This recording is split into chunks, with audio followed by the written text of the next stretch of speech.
वाञ्छा कल्पतरुभ्यश्च कृपा सिन्धुभ्य एव च पतितात्मानां पावनेभ्यो श्रीवैष्णवेभ्यो नमो नमः। जय श्री कृष्ण चैतन्य प्रभु नित्यानंद श्री अद्वैत गदाधर श्रीवासादि गौर भक्तवृंद। सभी हाथों पर उठाते हुए हरे कृष्णा कृष्णा कृष्णा हरे हरे, हरे राम राम राम हरे हरे।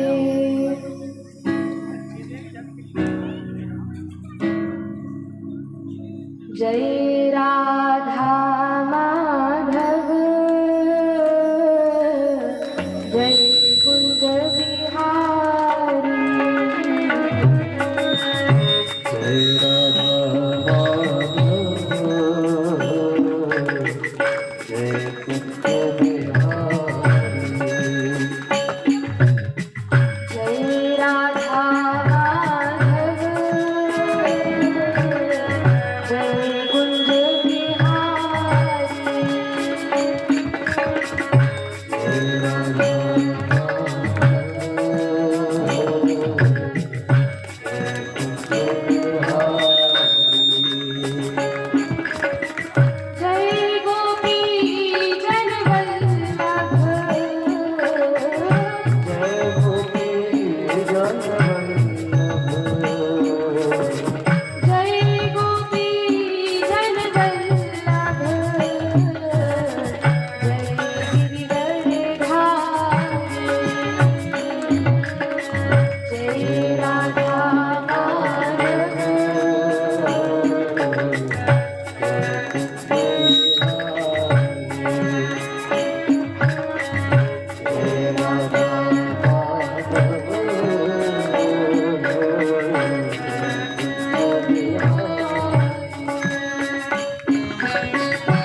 विष्णुपाद परमहंस परिव्राजकाचार्य अष्टोत्तरशत श्रीमद् अभय चरणारविंद भक्ति वेदांत स्वामी श्रील प्रभुपाद की जय। ओम विष्णुपाद परमहंस परिव्राजकाचार्य अष्टोत्तरशत श्रीमद् भक्ति सिद्धांत सरस्वती गोस्वामी श्रील प्रभुपाद ठाकुर की जय। अनंत कोटि वैष्णव वृंद की जय। नामाचार्य शील हरिदास ठाकुर की जय। प्रेम से कहो जय श्री कृष्ण चैतन्य प्रभु नित्यानंद श्री अद्वैत गदाधर श्रीवासादि गौर भक्त वृंद की जय। श्री श्री राधा कृष्ण गोप गोपीनाथ श्याम कुंड राधा कुंड गिरी गोवर्धन की जय। श्री वृंदावन मथुरा धाम की जय। नवद्वीप मायापुर धाम की जय। द्वारिकापुरी जगन्नाथपुरी धाम की जय। अयोध्या बद्री धाम की जय। गंगा यमुना मैया की जय। भक्ति देवी श्री तुलसी महारानी की जय। श्री श्रीमद् भागवत महापुराण की जय। समवेत भक्त वृंद की जय। समवेत भक्त वृंद की जय। समवेत भक्त वृंद की जय। निताई गौर प्रेमानंदे हरि हरि बोल।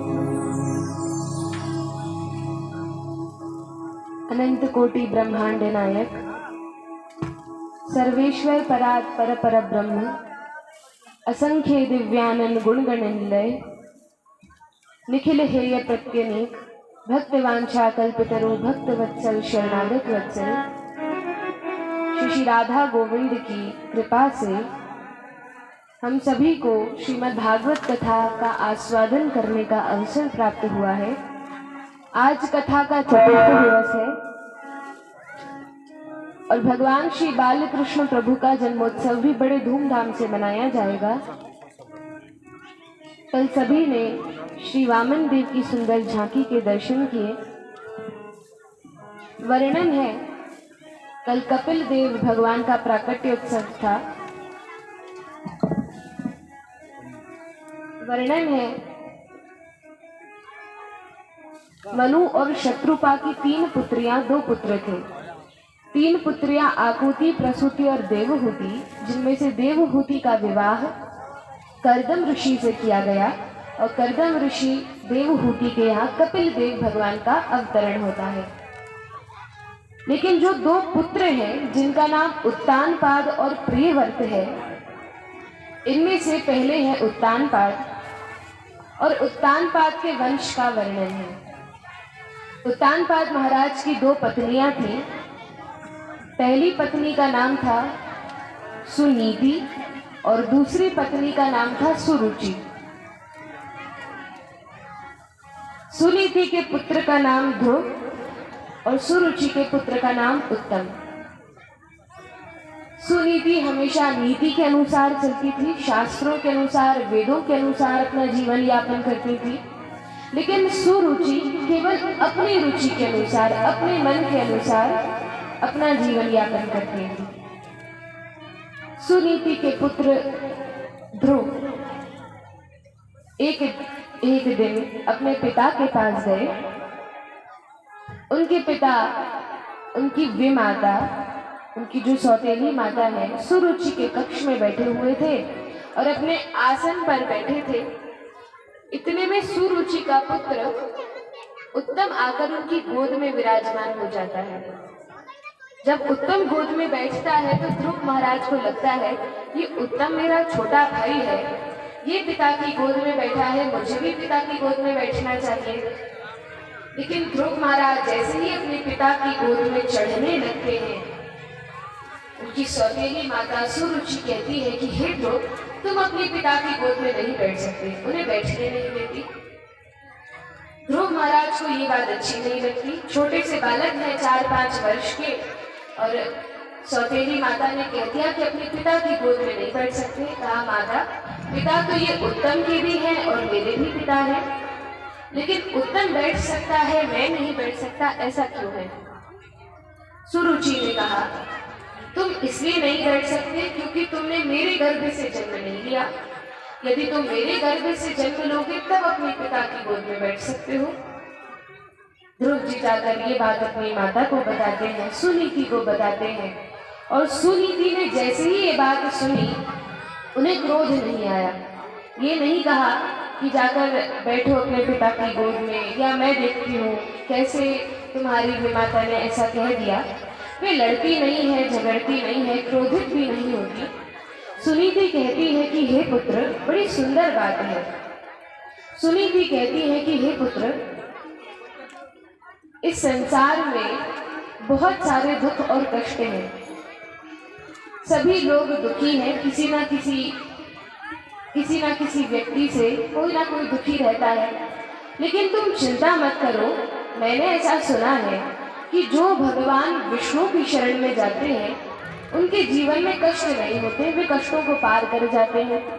तुम अपने पिता की गोद में बैठना चाहते हो, तुम्हारे पिता बैठने नहीं देते हैं, तुम भगवान विष्णु से प्रार्थना करो। अब ध्रुव जी ने अपनी माता से कहा कि हे माता, भगवान विष्णु कहाँ मिलते हैं? माता ने कहा कि पुत्र, मैंने तो भगवान को आज तक नहीं देखा, लेकिन मैंने संतों से, ब्राह्मणों से सुना है कि भगवान वन में होते हैं।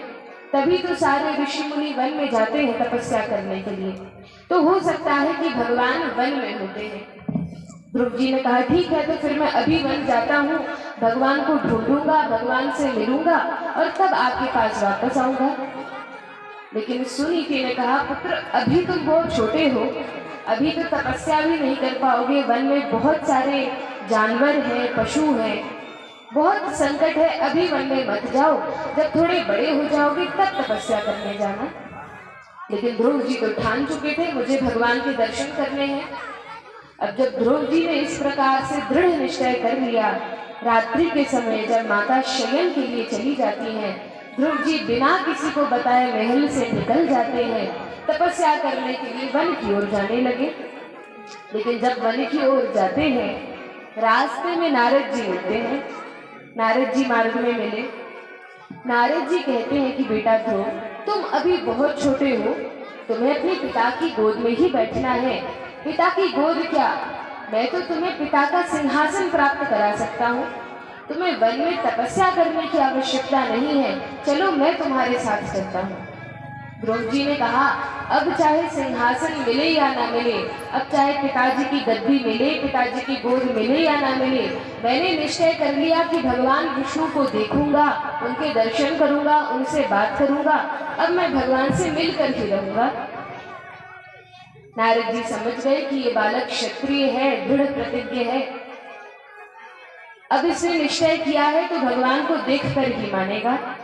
नारद जी ने कहा ठीक है, इस प्रकार से तुम्हारा दृढ़ निश्चय देखकर हमें बड़ी प्रसन्नता हुई। तब नारद जी ओम नमो भगवते वासुदेवाय इस मंत्र का उपदेश करते हैं। ध्रुव जी वन में जाकर तपस्या करते हैं, इस मंत्र का जाप करते हैं, 12 अक्षर मंत्र का जाप करते हैं। नारद जी ने जैसा जैसा साधन बताया, ध्रुव महाराज उसी प्रकार करते हैं।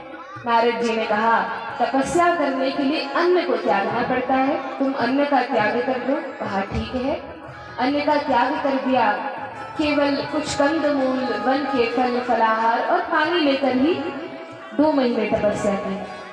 2 महीने के पश्चात नारद जी ने कहा कि हे पुत्र, अब तुम अन्न तो त्याग चुके हो, जल भी त्याग दो, ये कंद मूल जो खाते हो ये भी त्याग दो, जितना भी आहार है सब त्याग दो, केवल जल पीकर 2 महीने तपस्या करो। कहा ठीक है, अब जल पीकर 2 महीने तपस्या कर, 2 महीने केवल फल खाकर, फिर 2 महीने केवल जल पीकर। अगले 2 महीने नारद जी ने कहा कि पुत्र जल का भी त्याग कर दो। कहा जल का त्याग कर दे, फिर कैसे तपस्या करेंगे? कहा वायु का आहार करके तपस्या करो। कुछ योग विधि बताई, साधन बताए, जिसके द्वारा शरीर में वायु को प्रतिष्ठित करके तपस्या की जा सकती है। अब ध्रुव जी उस प्रकार से तपस्या करने लगे और 6 महीने तपस्या करने से भगवान प्रसन्न होते हैं। लक्ष्मी जी कहती हैं अब बहुत समय हो गया, यह छोटा सा बालक ध्रुव इतना संयम कर रहा है, इतनी तपस्या कर रहा है, आप इस बालक को दर्शन प्रदान करें। भगवान बड़े प्रसन्न होते हैं, प्रकट हो जाते हैं ध्रुव महाराज के सामने। बोलिए भक्तवत्सल भगवान की जय। भगवान ध्रुव जी के सामने प्रकट हुए। अब ध्रुव जी ने जैसे ही भगवान को देखा, देखते ही बड़ी प्रसन्नता हुई, बड़ा आह्लाद हुआ, हृदय प्रेम से भर गया। अब भगवान को देखकर स्तुति करना चाहते हैं, भगवान के लिए सुंदर स्तुति गाना चाहते हैं, वेद मंत्रों से भगवान की स्तुति करना चाहते हैं, लेकिन अभी बोलना ही ठीक से नहीं आता। अभी ठीक से बोलना नहीं आता, भगवान की स्तुति कैसे करें? हृदय में तो प्रार्थना है, हृदय में तो बहुत सारी प्रार्थना भरी है, लेकिन शब्दों के रूप में बोल नहीं पा रहे। भगवान ने देखा मेरा ये छोटा सा भक्त मेरी स्तुति करना चाहता है, लेकिन इसके पास इतनी योग्यता नहीं है। भगवान अपना शंख ध्रुव जी के मुख में छुआ देते हैं और तब ध्रुव जी बड़ी सुंदर प्रार्थना करते हैं, बड़ी सुंदर स्तुति करते हैं। भगवान उस सुंदर स्तुति को सुनकर प्रसन्न होते हैं, बड़े बड़े श्लोकों में स्तुति की। भगवान प्रसन्न हुए, कहा हे ध्रुव, मैं तुमसे प्रसन्न हूँ, वर मांगो, तुम्हें जो भी वरदान चाहिए मैं देने के लिए तैयार हूँ। ध्रुव जी ने कहा हे प्रभु, अब आपके दर्शन हो गए हैं, अब किसी और वर की क्या आवश्यकता है, अब मुझे कुछ नहीं चाहिए। लेकिन भगवान कहते हैं कि हे ध्रुव, तुमने अपने पिता की गद्दी प्राप्त करने के लिए, राजगद्दी प्राप्त करने के लिए तपस्या की थी। तुम्हारे पिताजी ने गोद में नहीं बैठाया था, इस कारण से तुमने तपस्या की है। चिंता मत करो, मैं तुम्हें वरदान देता हूँ। जब तक इस पृथ्वी पर रहोगे पूरे विश्व का राज्य तुम्हें प्राप्त होगा, पूरे विश्व पर शासन करोगे। और जब इस पृथ्वी को छोड़कर जाओगे तो भगवान ने ध्रुव जी के लिए ध्रुव लोक बना दिया। ये ध्रुव लोक है, इसमें तुम करोड़ों करोड़ों वर्षों तक शासन करोगे। और इस प्रकार से ध्रुव जी को भगवान बड़ी प्रसन्नता पूर्वक वरदान देते हैं और ध्रुव जी बड़े प्रसन्न होते हैं। नन्हा सा फूल हूँ मैं, चरणों की धूल हूँ मैं, नन्हा सा फूल हूँ मैं, चरणों की धूल हूँ मैं, आया हूँ मैं तो तेरे द्वार, प्रभु जी मेरी पूजा करो स्वीकार, प्रभु जी मेरी पूजा करो स्वीकार। नन्हा सा फूल हूँ मैं, चरणों की धूल हूँ मैं, नन्हा सा फूल हूँ मैं, चरणों की धूल हूँ मैं, आया हूँ मैं तो तेरे द्वार, प्रभु जी मेरी पूजा करो स्वीकार, प्रभु जी मेरी पूजा करो स्वीकार।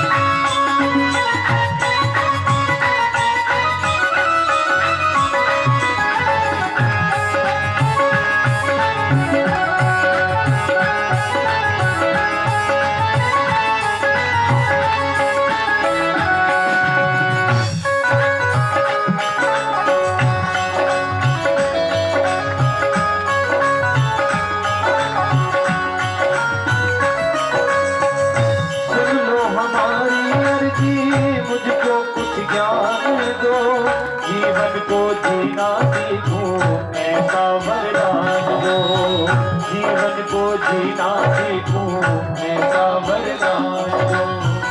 सुन लो हमारी अर्जी, मुझको कुछ ज्ञान दो, जीवन को जीना सीखूं ऐसा वरदान दो, जीवन को जीना सीखूं ऐसा वरदान दो। सूरज सी शान पाऊं, चंद्रा सा मान पाऊं, सूरज सी शान पाऊं, चंद्रा सा मान पाऊं, इतना सा दे दो उपहार, प्रभु जी मेरी पूजा करो स्वीकार, प्रभु जी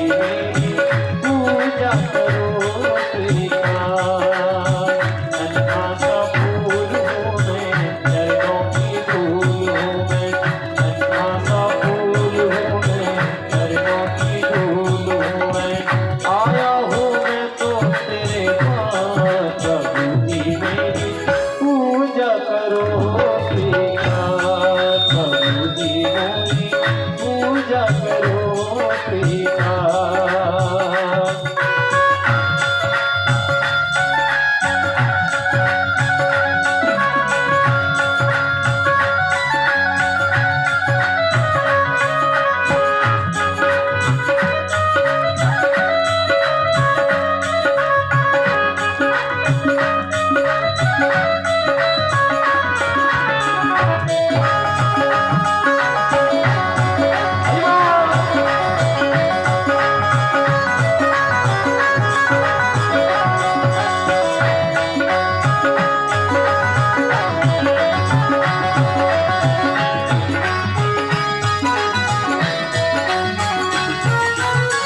मैं तो निर्गुणिया हूँ, बस इनकी जात है, मेरे जीवन की मेरी रात है। तो थोड़ा सा गुण मिल जाए, मेरे घर को धन मिल जाए, थोड़ा सा गुण मिल जाए, मेरे घर को धन मिल जाए। आया हूँ मैं तो तेरे पास, करो जी मेरी पूजा करो श्रीकांत, करो जी मेरी पूजा करो श्रीकांत। नन्हा सा फूल हूँ मैं, चरणों की धूल हूँ मैं, नन्हा सा फूल हूँ मैं, चरणों की धूल हूँ मैं। आया हूँ मैं तो तेरे पास, करो जी मेरी पूजा करो श्रीकांत, करो जी मेरी पूजा करो श्रीकांत, हरे जी मेरी पूजा करो। हरे हरे। ध्रुव जी महाराज जब इस पृथ्वी को छोड़कर अपने ध्रुव लोक जाने लगे, वैकुंठ से भगवान विमान भेजते हैं ध्रुव महाराज के लिए। जैसे ही उस विमान पर बैठते हैं, ध्रुव लोक को गमन करते हैं, रास्ते में ध्यान आता है कि मुझे भगवान तक पहुंचाने वाली वास्तव में मेरी माता है। यदि माता ने ये ना बताया होता कि यदि तुम्हें कुछ भी प्राप्त करना है, तुम्हें कुछ भी चाहिए, तो तुम भगवान की शरण में जाओ, तुम्हें कभी भगवान की शरण में नहीं आता, मुझे भगवान के दर्शन नहीं होते। मेरी माता ने मुझे भगवान तक पहुंचाया है, इसलिए मैं अकेले भगवान के धाम नहीं जाऊंगा। रथ को रुकवाते हैं, विमान को रुकवाते हैं, अपनी माता को अपने साथ बैठाते हैं और तब ध्रुव लोक को गमन करते हैं। आगे वर्णन है, ध्रुव महाराज के वंश में पहले पुत्र ने तो राज्य नहीं किया, लेकिन आगे वंश में अंग महाराज ने जन्म लिया। अंग की कोई संतान नहीं थी, ब्राह्मणों से प्रार्थना की, तब ब्राह्मणों ने यज्ञ करवाया और यज्ञ के द्वारा अंग महाराज के यहाँ एक पुत्र होता है जिसका नाम वेण हुआ। यह वेण नाम का बालक हुआ, लेकिन नास्तिक प्रकृति का था, भगवान का भक्त नहीं था। ये वेण कभी भजन पूजन नहीं करता था। अंग महाराज के बाद यह वेण राजा बनता है, लेकिन नास्तिक था, भगवान को नहीं मानता था। पूरी प्रजा में हाहाकार मचा के रखा था। जहाँ भी हवन यज्ञ कथा पूजन पाठ होता था, सब कुछ रुकवा देता था, कहीं कोई पूजन पाठ नहीं होने देता था। ब्राह्मण थे, उन्हें बंदी बनाकर रखता था। एक दिन ब्राह्मणों ने विचार किया, नास्तिक राजा होना ये समाज के लिए अच्छा नहीं है, तो हम इसको दंड देते हैं, मृत्यु दंड प्रदान करते हैं, इसको राजगद्दी से नीचे उतार देते हैं। वेण को मृत्यु दंड दिया गया, लेकिन जब वेण मर गया, राज्य में कोई राजा नहीं था। विचार किया किसको राजा बनाए। वेण के शरीर का मंथन किया गया, भगवान के ही अवतार पृथु महाराज प्रकट हुए। बोलिए पृथु भगवान की जय। पृथु महाराज का प्राकट्य होता है, साथ में अर्जी प्रकट होती है, एक निषाद प्रकट होता है जो वन की ओर जाता है। पृथु महाराज जो भगवान के ही अवतार है, ये राजा बनते हैं, पृथ्वी देवी का दोहन करते हैं और सभी जीवों को अन्न की प्राप्ति होती है। जिस समय वेण का राज्य था, क्योंकि वेण एक नास्तिक राजा था, और जब इस पृथ्वी पर अधार्मिक राजा होते हैं, अधार्मिक नेता होते हैं, नास्तिक राजा या नेता होते हैं, शासनकर्ता नास्तिक होते हैं, तो पृथ्वी अन्न का उत्पादन कम कर देती है, घटा देती है और इस संसार में कष्ट और विपत्तियां बढ़ने लगती हैं। और जब आस्तिक राजा आते हैं, जब भगवान के भक्त राजा बनते हैं या भगवान के भक्त नेता बनते हैं, उस समय जो पृथ्वी देवी है वे अन्न का उत्पादन बढ़ा देती है, प्रचुर मात्रा में अन्न प्रदान करती है। तो जब भगवान स्वयं राजा बने, पृथ्वी से बहुत सारा अन्न उपजने लगा, खूब दूध दही घी सब कुछ बहुत सारा प्रचुर मात्रा में होने लगा और सभी लोग बड़े प्रसन्न हुए। आगे वर्णन है, पृथु महाराज के बाद उनके वंश में एक राजा हुए जिनका नाम प्राचीर वहिद था। ये प्राचीर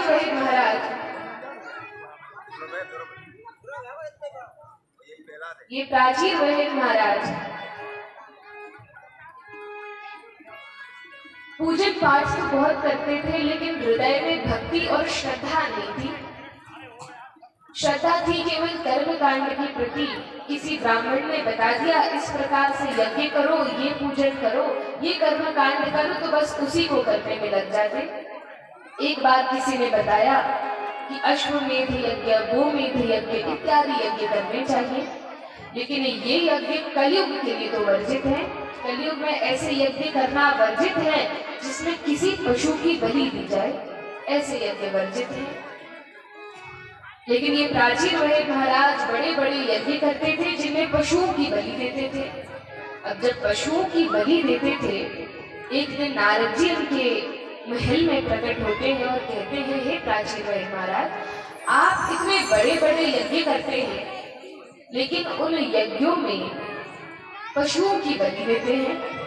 आप जानते नहीं जिन पशुओं की आपने बलि दी है वे आकाश में बड़ी क्रूर और घूर घूर कर आपको देख रहे हैं। कब वह समय आए जब हम इनसे बदला ले लें। तो आपने जिन पशुओं का वध किया है, क्योंकि आपने उनको मारा है, ऐसा समय आएगा कि अब वे आपको मारेंगे, क्योंकि कर्म का फल तो लगता है, जैसा हम करते हैं वैसा ही हमारे साथ होता है।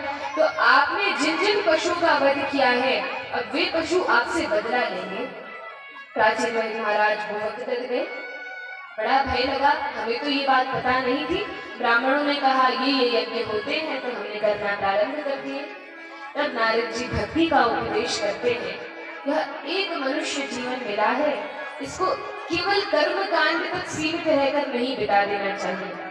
कर्म कांड वर्णन है शास्त्रों में, जितना भी वैदिक साहित्य है इसका केवल एक भाग है कर्मकांड, इसके ऊपर भी बहुत कुछ है और सबसे ऊपर का जो भाग है वह भक्ति है। तो भगवान की भक्ति सबसे ऊपर है।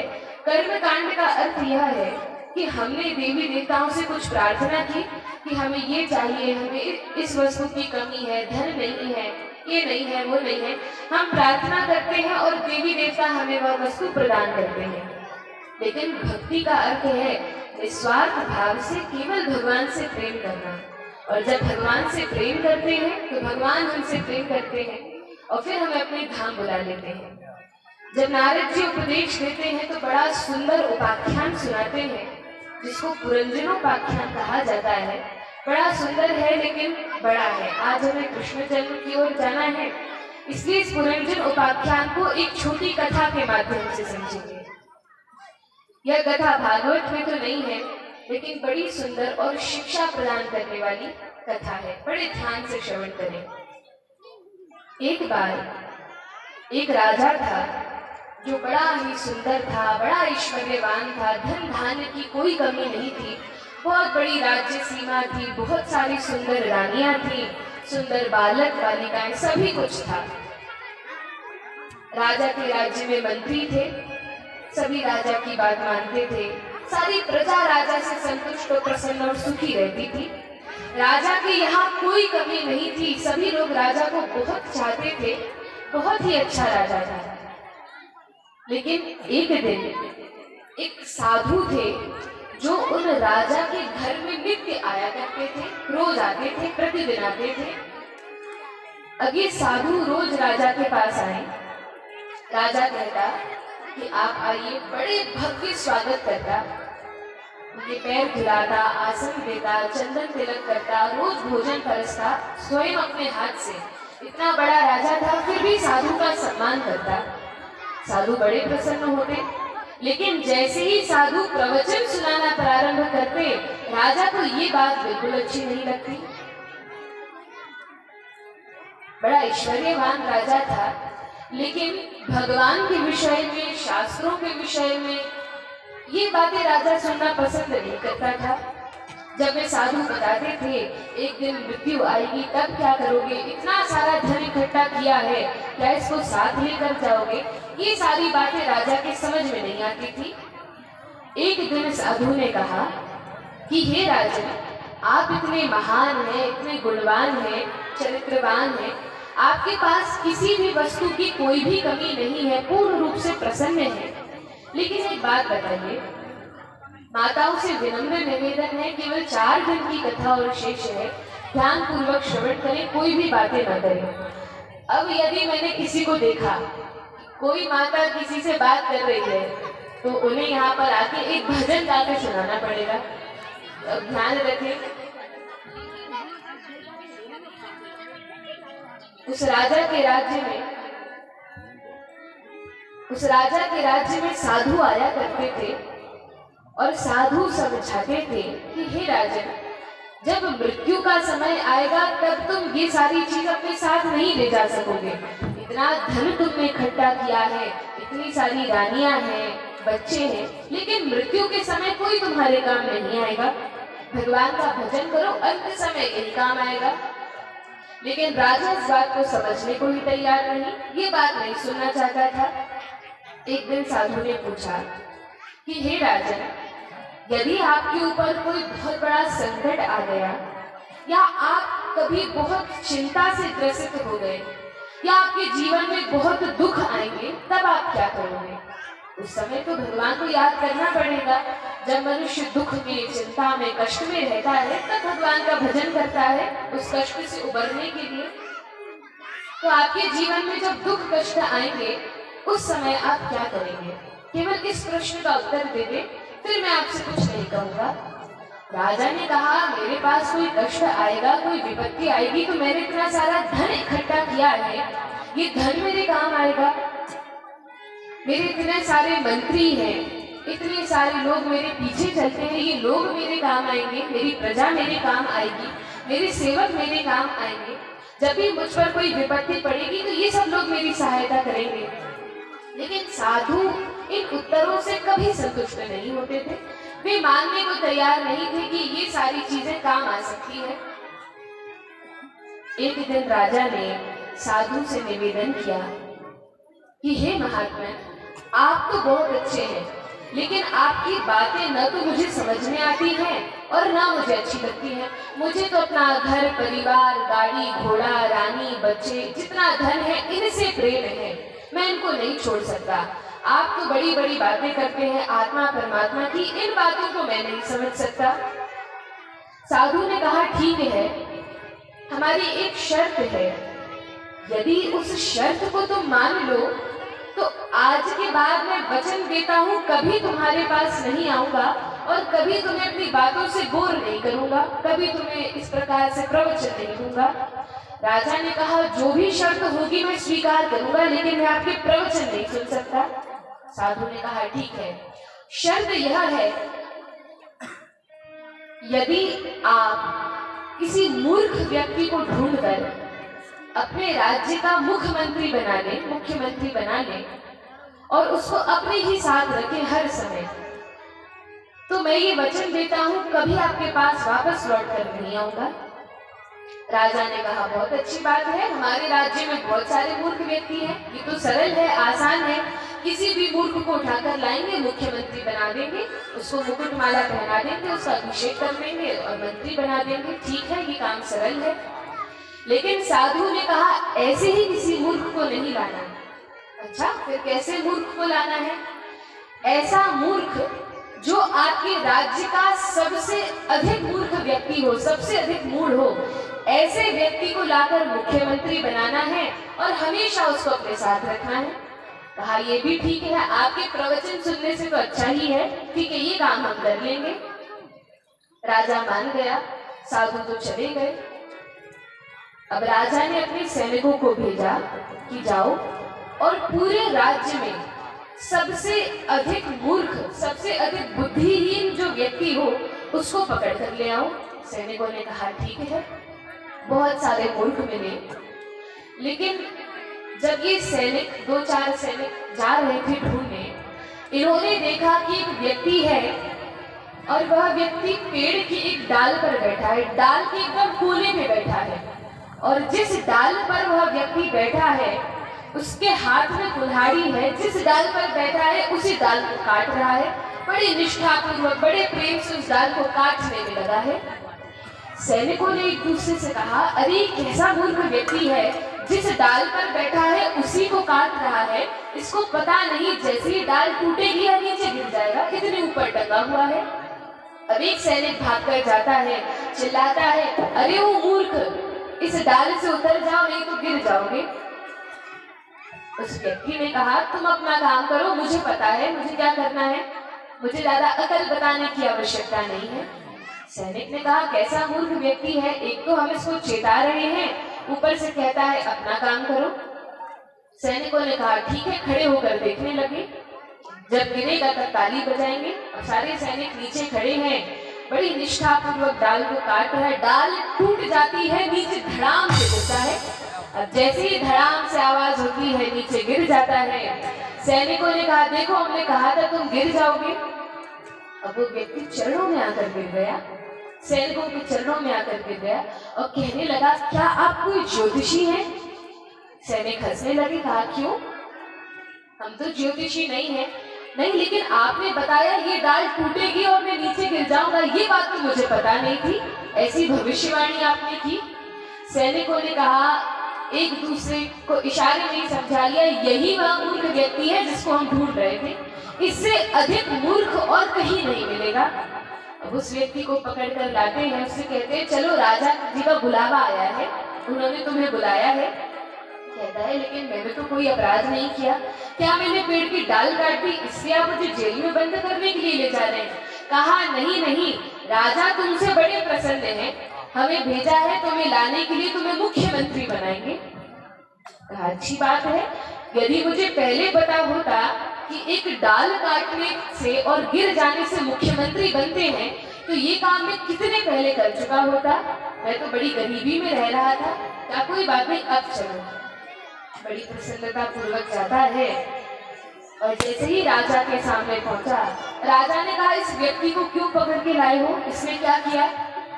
कहा, यही वह मूर्ख व्यक्ति है जिसको हम ढूंढ रहे थे। कौन सी मूर्खता का काम किया? कहा, जिस डाल पर बैठा था बड़ी निष्ठा से उसको काट रहा था, हम समझ गए यही मूर्ख है।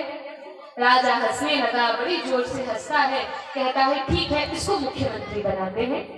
अब गले में माला डाल दी, बड़ा सम्मान किया और इस प्रकार से उसको मुख्यमंत्री पद प्रदान किया गया।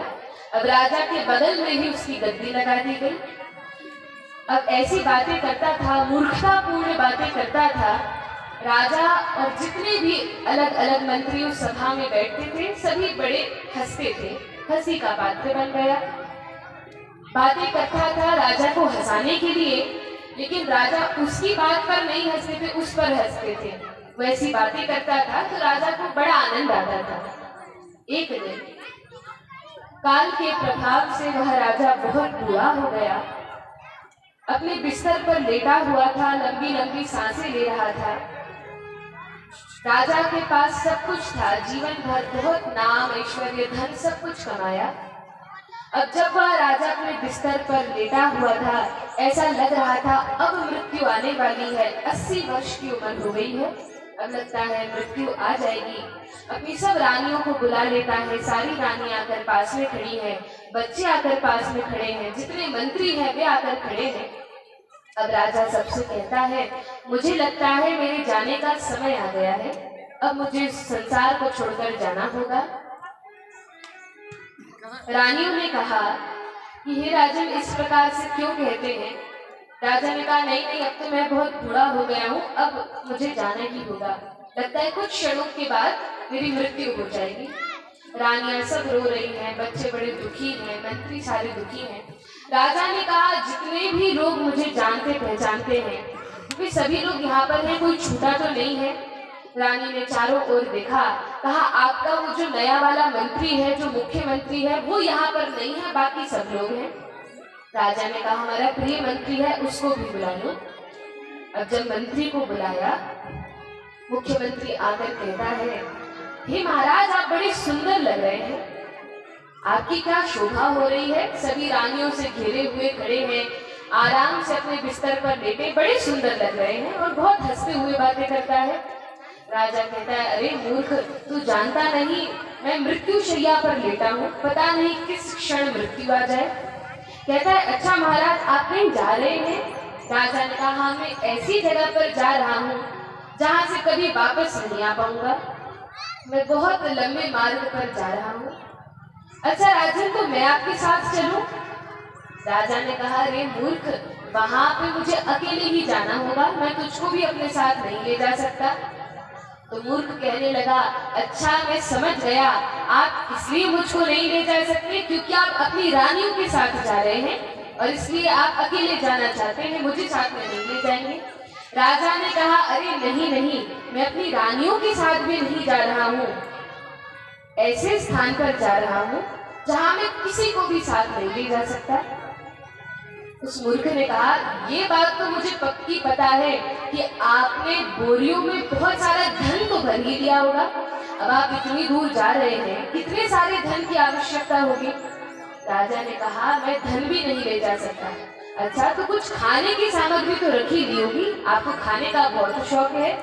राजा ने कहा, अरे मूर्ख, मैं ना खाने की वस्तु ले जा सकता हूँ, ना पीने का पानी ले जा सकता हूँ, ना अपने बच्चों को ले जा सकता हूँ, ना रानी को ले जा सकता हूँ, ना तुम्हें ले जा सकता हूँ, किसी को साथ नहीं ले जा सकता। मूर्ख ने कहा, क्या आपको पहले से पता था कि आप ऐसे स्थान पर जाएंगे कभी? राजा ने कहा, ये तो सबको पता होता है कि जब मृत्यु होगी सबको यहीं छोड़कर जाना है। अब वह मूर्ख बड़ी सुंदर बात कहता है, ऐसी बात जो आज तक उसने इस प्रकार की बात नहीं की। मूर्ख ने कहा, हे राजन, यदि आप जानते हैं कि आपको ऐसे स्थान पर जाना पड़ेगा जहां आप ना धन ले जा सकते हैं, ना स्त्री ले जा सकते हैं, ना अपने बालकों को ले जा सकते हैं, ना खाने पीने की वस्तु, ना गाड़ी घोड़े, कुछ नहीं ले जा सकते, और आपको ये भी पता था ऐसे समय में यदि कुछ साथ जाएगा तो वह भगवान का नाम है, वह सत्संग है, तो आपने भगवान का नाम क्यों नहीं इकट्ठा किया? जीवन भर धन को, जीवन भर अपनी राज्य की सीमा बढ़ाने में, शादी करने में और बच्चे पालने में सारा जीवन निकाल दिया। यदि आपको पता था कि ऐसा भी समय आएगा तो आपको भजन करना चाहिए था। राजा ने ऐसी बातें सुनकर कहा, अरे मूर्ख, तुम तो हमेशा मूर्खतापूर्ण बातें करते थे, लेकिन आज तुम्हें क्या हो गया? उस मूर्ख ने कहा, राजन, आपको याद है जब आपने पहली बार मुझसे भेंट की थी और मुझे यह मुकुट और माला पहनाई थी, उस समय आपने क्या कहा था? राजा ने कहा, मुझे याद है, मैंने कहा था कि यदि तुम्हें स्वयं से भी अधिक मूर्ख व्यक्ति कभी मिल जाए तो तुम उसको ये मुकुट पहना देना, उसको माला पहना देना और वो मुख्यमंत्री बन जाएगा। तो हे राजन, आज मैं अपना मुकुट उतारकर आपको पहना रहा हूँ क्योंकि आप तो मुझसे भी अधिक मूर्ख हैं। राजा ने कहा, लेकिन मैंने कौन सी मूर्खता की बात की, मैंने कौन सी मूर्खता का काम किया? कहा, राजन, आपने सबसे बड़ी मूर्खता ये की, जीवन निकाल दिया केवल धन बटोरने में, लेकिन जो हरिनाम आपके साथ जा सकता था वो भगवान का नाम आपने कभी नहीं लिया। आपको याद है, आपके राज्य में एक साधु आया करते थे जो आपको भगवान के विषय में बताते थे, लेकिन आप उनकी बात नहीं सुनते थे। राजा ने कहा, लेकिन तुम्हें उन साधु के बारे में कैसे पता? वो तो बहुत पहले, वर्षों पहले आया करते थे। अब ये व्यक्ति कहता है, मैं कोई मूर्ख नहीं हूँ, मैं मूर्ख होने का जीवन भर नाटक करता रहा, मैं वास्तव में उन्हीं साधु का शिष्य हूँ। और जो साधु होते हैं बड़े करुणामय और दयामय होते हैं, उन साधु ने निश्चय कर लिया था कि इस राजा को मैं भगवान तक पहुंचाऊंगा, और इसलिए उन्होंने मुझे आपके मंत्री के रूप में भेजा। उन्होंने मुझे पहले ही समझा दिया था कि मूर्ख बनकर बैठ जाना, जिस डाल पे बैठो उस डाल को काटना, राजा के सैनिक आएंगे तुम्हें लेकर जाएंगे और मुख्यमंत्री बना देंगे। और जीवन भर मैं मूर्ख बनकर रहा, मूर्खतापूर्ण बातें करता रहा, लेकिन अब मैं आपको समझा रहा हूँ, अब भी कुछ नहीं बिगड़ा है। ठीक है, अभी मृत्यु होने में कुछ क्षण है, अब भगवान का नाम ले लीजिए, क्योंकि भगवान तो इतने कृपालु हैं। भगवान कहते हैं अंत काले च मामेव स्मरण मुक्त्वा कलेवरम यः प्रयाति समद्भावं याति नास्त्रयः संशयः। अंत समय भी जो मेरा नाम लेता है, मैं उसको अपने धाम बुला लेता हूँ, चाहे जितने पाप उसने किए हों। तो अभी आपके पास अवसर है, आप भगवान का नाम लें और अपना जीवन सफल करें। तो आइए कुछ क्षणों के लिए हम भी भगवान का नाम लें।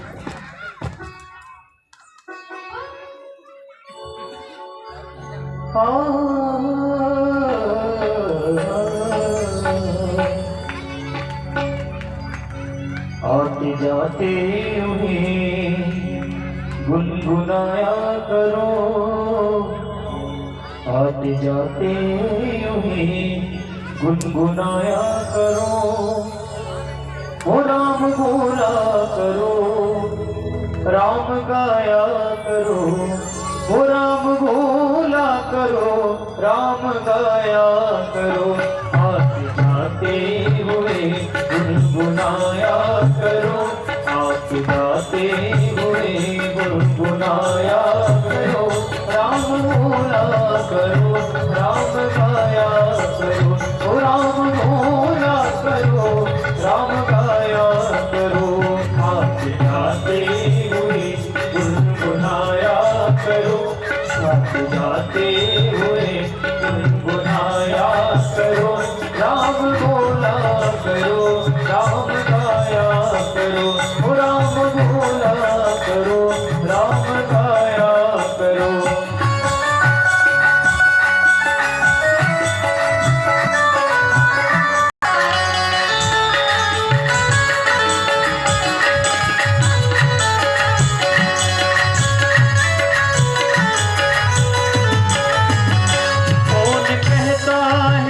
छोड़ कर काम को अच्छा हो याद रख लो, अगर राम को अच्छा हो याद रख लो, अगर राम को कौन कहता है कि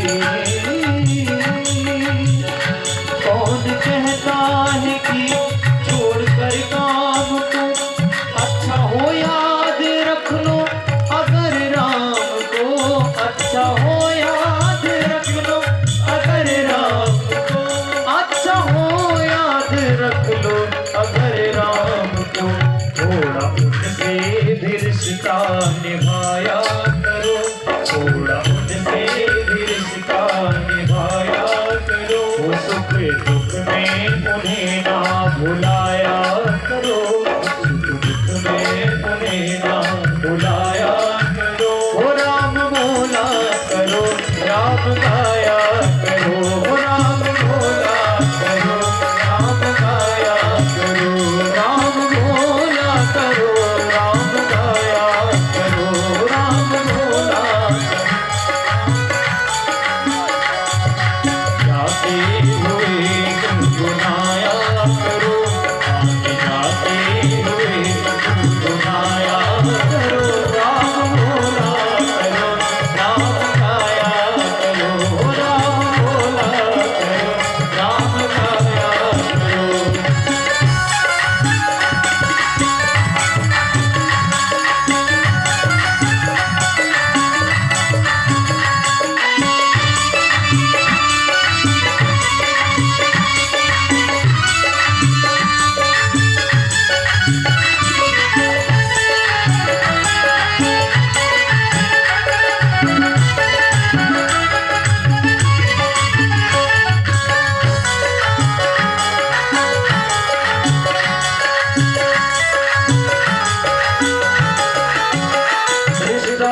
हरि प्रेम में बलिदान जो जीवन की करे।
कृष्णा कृष्णा हरे हरे हरे राम राम राम हरे हरे। प्राचीन वैद महाराज को जब नारद जी ने इस प्रकार उपदेश दिया कि संसार में हम कुछ भी साथ लेकर नहीं जाएंगे, ये शरीर भी हमारे साथ नहीं जाएगा, यहीं पर जल जाएगा, लेकिन आत्मा को अकेले ही अलग अलग लोगों की यात्रा करनी पड़ती है। और यह सुंदर उपदेश सुनकर प्राचीन वैद महाराज को वैराग्य होता है और वन में जाकर भगवान की तपस्या करते हैं, भगवान का नाम लेते हैं। प्राचीन वैद महाराज के वंश में आगे प्रचेता होते हैं, ये 10 प्रचेता हैं। ये भी नारद जी के उपदेश से भगवान के भजन में लग जाते हैं, अपना जीवन सफल करते हैं। प्रचेताओं के पुत्र दक्ष हुए। ये दक्ष वही है जो सती महारानी के पिता दक्ष प्रजापति थे, जिन्हें शंकर जी ने बकरे का सिर लगाया था। उस जन्म में ये सती महारानी के पिता थे और ये इनका दूसरा जन्म होता है जब ये प्रचेताओं के यहाँ जन्म लेते हैं।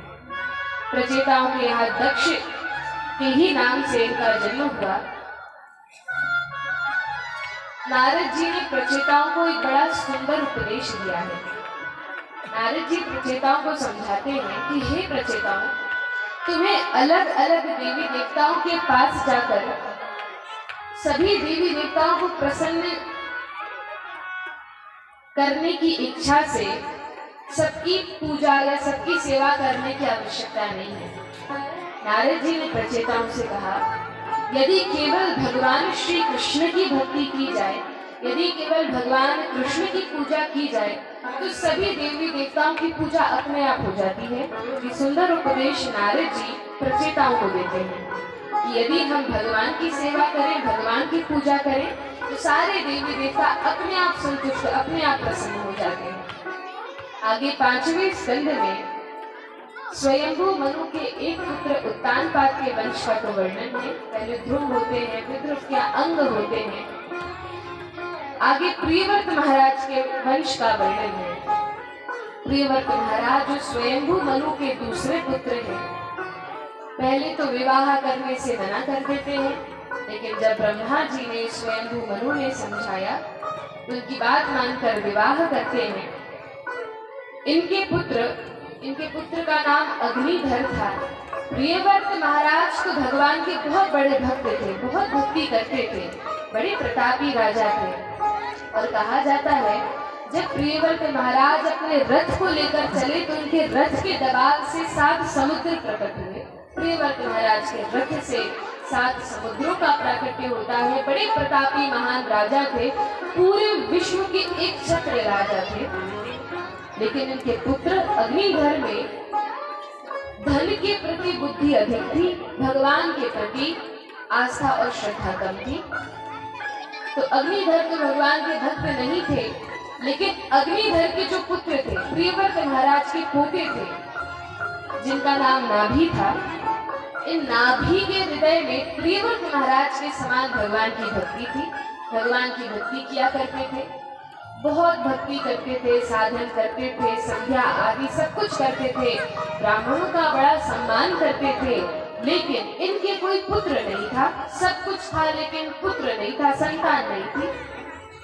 ब्राह्मणों से प्रार्थना की, ब्राह्मणों ने यज्ञ करवाया और यज्ञ में जब देवता प्रकट हुए, कहा कैसे पुत्र की इच्छा है। नाभि महाराज कहते हैं कि हे भगवान, मुझे आपके समान पुत्र चाहिए। नाभि महाराज कहते हैं हे भगवान, मुझे आपके जैसा पुत्र चाहिए। अब जब भी कोई भगवान से कहता है कि हे भगवान मुझे आपके समान पुत्र चाहिए, तो भगवान सोचते हैं मेरे समान तो मैं ही हूँ, मेरे जैसा तो संसार में कोई है नहीं, सब मेरे अंश हैं। तो भगवान स्वयं पुत्र बनकर आ जाते हैं। जब नाभि ने इस प्रकार से प्रार्थना की, भगवान स्वयं नाभि के पुत्र बनकर ऋषभ देव के रूप में प्रकट होते हैं। बोलिए ऋषभ देव भगवान की जय। ऋषभ देव के रूप में भगवान का अवतरण हुआ। ऋषभ का अर्थ है जो अपनी आभा से, अपने प्रकाश से, अपने तेज से तीनों लोगों को प्रभावित कर दे, तीनों लोगों को प्रकाशित करे, उनको ऋषभ कहते हैं। तो ऋषभ देव भगवान का अवतरण होता है और ऋषभ देव के स्वयं भगवान के 100 पुत्र हुए और इनमें से सबसे बड़े पुत्र भरत महाराज थे। भरत महाराज सबसे बड़े थे और 100 पुत्र थे। और वर्णन है कि ऋषभ देव के 100 पुत्रों में से कुछ पुत्र तो कर्मकांडी ब्राह्मण बनते हैं, कुछ पुत्र क्षत्रिय बनते हैं और कुछ 9 पुत्र योगेंद्र बनते हैं, बड़े महान तपस्वी बनते हैं। तो एक ही पिता की कुछ संतानें तो कर्मकांडी ब्राह्मण बने, कुछ संतानें बड़े बड़े राजा बने और कुछ योगेंद्र बने। योगेंद्र अर्थात भगवान के भक्त जिन्होंने विवाह नहीं किया, अखंड ब्रह्मचर्य का पालन किया। भरत महाराज सबसे बड़े थे, जो क्षत्रिय राजा थे, पूरी पृथ्वी का शासन जिनके हाथ में था। पहले के समय में हमारा देश इतना बटा हुआ नहीं था, पूरा विश्व भारतवर्ष था। जहाँ कहीं भी पुराणों में, वेदों में भारत नाम आता है, भारतवर्ष नाम आता है, ये भारत पूरी पृथ्वी का सूचक है। इस अखंड पृथ्वी को भारतवर्ष कहा जाता है। तो बढ़ते बढ़ते अब इतना बचा है, नहीं तो पहले के जो राजा थे, वर्णन है युधिष्ठिर महाराज ने जब राजसूय यज्ञ किया था, उस समय सारी पृथ्वी के राजा महाराज युधिष्ठिर को या तो नतमस्तक हो गए थे, और यदि अकड़ के कारण नतमस्तक नहीं हुए थे तो युधिष्ठिर महाराज ने उन्हें हराकर उनके राज्य को अपने राज्य में मिला लिया था। तो पूरे विश्व के राजा युधिष्ठिर थे। इस प्रकार पहले के समय में, द्वापर युग में, त्रेता युग में पूरी पृथ्वी का राज्य हुआ करता था। ये भरत महाराज पूरी पृथ्वी के राजा थे। एक दिन जब हृदय में वैराग्य जगा, जब वृद्धावस्था आ गई, बच्चे बड़े हो गए, सबके विवाह कर दिए, उस समय निश्चय करते हैं अब सब कुछ छोड़कर भगवान का भजन करेंगे। अपना घर बार महल राज्य सब छोड़कर एक वन में आते हैं और वन में त्रिकाल संध्या करते हैं, जप करते हैं, तपस्या करते हैं। अब दिन रात बैठकर साधन करते हैं, क्योंकि एक बार मनुष्य जीवन मिला है, दुर्लभम मानुषम जन्म, यह सोचकर तपस्या करने बैठते हैं, भजन पूजा पाठ करते हैं, संसार से मोह हटा लिया, केवल भगवान में अपनी प्रवृत्ति को लगाया, हर समय भगवान का भजन करते हैं। अब साधु जो होते हैं, जो भगवान के भक्त होते हैं, उनके हृदय में बड़ी दया होती है। एक दिन देखा कुछ हिरणों का झुंड जा रहा है और उन हिरणों के झुंड में एक गर्भवती हिरणी है।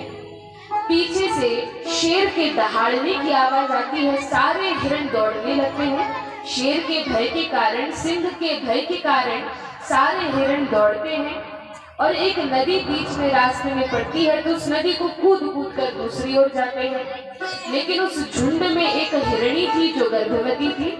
इससे दौड़ते नहीं बनता, कूदते नहीं बनता। भरत महाराज को देखकर बड़ी दया आई। पास में आ ही रहे थे, इतने में हिरणी छलांग लगाती है, दूसरी ओर जाती है। वह तो दूसरी ओर पहुंच जाती है, लेकिन उसका जो बालक है, छोटा सा हिरण है, वह पानी में, नदी में गिर जाता है। भरत महाराज दयावश जाते हैं, उस बालक को, उस छोटे से हिरण के बच्चे को अपनी गोद में उठाते हैं, अपनी कुटिया में ले आते हैं। अब कुटिया में लाते, पहले तो केवल भजन करते थे, लेकिन अब ये छोटा हिरण का बच्चा है तो इसका ध्यान रखना है। तो पहले त्रिकाल संध्या होती थी, 3 समय संध्या, अग्निहोत्र इत्यादि करते थे, लेकिन अब केवल 2 समय होने लगी। पहले 3 समय स्नान करते थे, अब 2 समय करने लगे, क्योंकि उस बच्चे का ध्यान रखने में अधिक समय जाता है। अब उसका ध्यान रखने लगे। जैसे जैसे थोड़ा थोड़ा बड़ा होता गया, पहले तो दया का भाव था, लेकिन वह दया आसक्ति में परिवर्तित हो गई। दयावश उसको अपने पास रखा था अपनी कुटिया में, लेकिन धीरे धीरे उससे मोह हो गया। अब देखिए, अपने घर परिवार को, अपने बच्चों को, पत्नी को, सबको छोड़कर आए थे भजन पूजन करने के लिए, लेकिन क्योंकि वह प्रवृत्ति हृदय में है, वह आसक्ति, मोह का बीज हृदय में है, भले ही उस वृक्ष को, मोह रूपी वृक्ष को काट दिया, लेकिन जड़ अभी भी रह गई थी। वह वृक्ष फिर से उगाया, फिर से उन्हें उस छोटे से हिरण से मोह हो गया। अब उसको छोड़ भी नहीं सकते बाहर, कहीं बाहर जा भी नहीं सकते।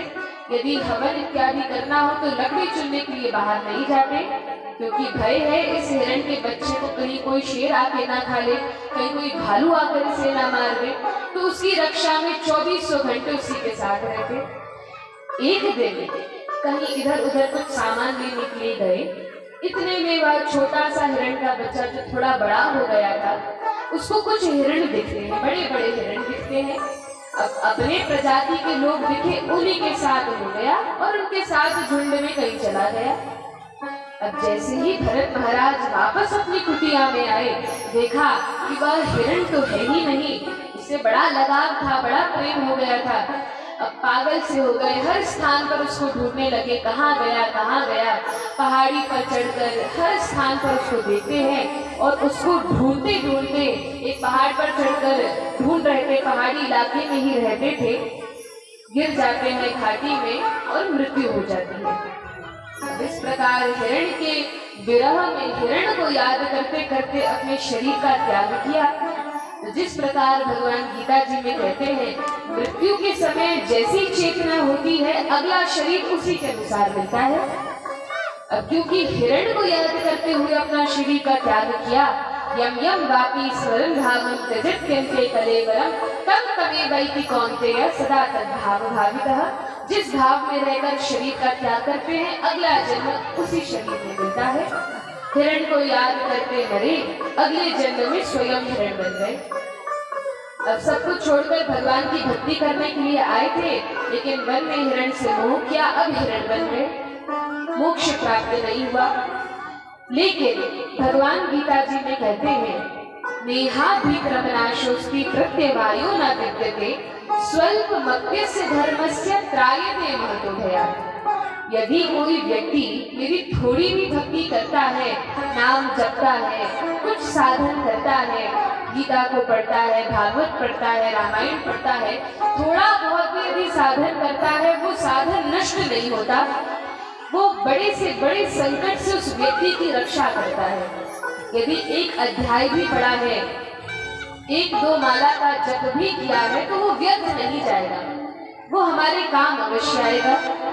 तो क्योंकि पहले भगवान की भक्ति की थी, उस हिरण को अपने घर में रखने से पहले भगवान की भक्ति की थी, कुछ साधन पूजा पाठ किया था, उस भक्ति का प्रभाव यह था कि भरत महाराज जब हिरण भी बन गए तो अपना पिछला जन्म भूलते नहीं है, उन्हें सब कुछ याद रहता है। अब मन ही मन भजन करते हैं, क्योंकि पशु शरीर है, भगवान का नाम जप तो नहीं कर सकते, कथा कीर्तन तो नहीं कर सकते, मन ही मन स्मरण करते हैं। भगवान ने कृपा की, अगला जन्म ब्राह्मण के कुल में दिया। जब ब्राह्मण के कुल में जन्म हुआ, भरत महाराज ने विचार किया, जब भी इस संसार में बहुत अधिक बुद्धिमान बनने का प्रयास किया जाता है, तभी भगवान की माया पकड़कर इस संसार में और डाल देती है। विचार कर लिया, इस बार बहुत अधिक बुद्धिमान बनने का प्रयास नहीं करेंगे, संसार को नहीं बताएंगे कि हम राजा थे। भरत महाराज को कौन नहीं जानता, चाहते तो सबको बताते कि मैं पिछले जन्म में भरत था, सब आकर पूजा करने लगते, सब आकर चरण पढ़ते, लेकिन किसी को नहीं बताया। शांत भाव से गूंगे के समान व्यवहार करने लगे, किसी से कुछ नहीं बोलते, एकदम शांत रहते, बहुत कम बातें करते। इस प्रकार से अपना जीवन यापन करने लगे। अब बड़े मूर्ख बनकर रहते थे। भगवान के जो विशेष भक्त होते हैं वे इस प्रकार आचरण करते हैं, छुप कर रहते हैं, कोई उन्हें पहचान नहीं पाता कि ये भगवान के भक्त हैं, ये इतने बड़े ज्ञानी विद्वान महात्मा हैं, छुप कर रहते हैं। अब ये भरत महाराज किसी को बताते ही नहीं कि इन्हें इतना ज्ञान है, ये इस प्रकार विद्वान है, हमेशा चुप रहते और मूर्ख के समान आचरण करते। कैसे मूर्ख बनते? पिताजी ने गायत्री मंत्र सिखाया, याद करवाया, लेकिन 2-4 महीने में भी एक मंत्र याद नहीं किया। पिताजी समझाते कि बेटा पहले शौच जाना चाहिए, उसके बाद हाथ धोने चाहिए। तो भरत महाराज उल्टा ही करते, पहले हाथ धो लेते अच्छे से और उसके बाद शौच जाते। इस प्रकार मूर्ख के समान अपना निर्वाह करते। पिता को तो बड़ी चिंता हुई, ऐसा बालक हुआ है, इतना बुद्धिहीन है, कैसे अपना जीवन जिएगा, अभी तो छोटा है, बड़ा हो जाएगा तो इसका क्या होगा। बड़ी चिंता होती। चिंता में ही पिताजी अपना शरीर त्याग कर देते हैं। माता पहले से ही नहीं थी, सौतेली माता थी, सौतेली माता थी, सौतेले भाई बहन थे, घर में नहीं रखा, घर से भगा दिया, किसी काम का नहीं है, ढोर बैलों को चराने लायक भी नहीं है, इसको घर में रखकर क्या करेंगे, घर से भगा दिया। अब थे तो बड़े हृष्ट पुष्ट, अच्छे मोटे ताजे महात्मा थे। अब एक दिन कहीं पर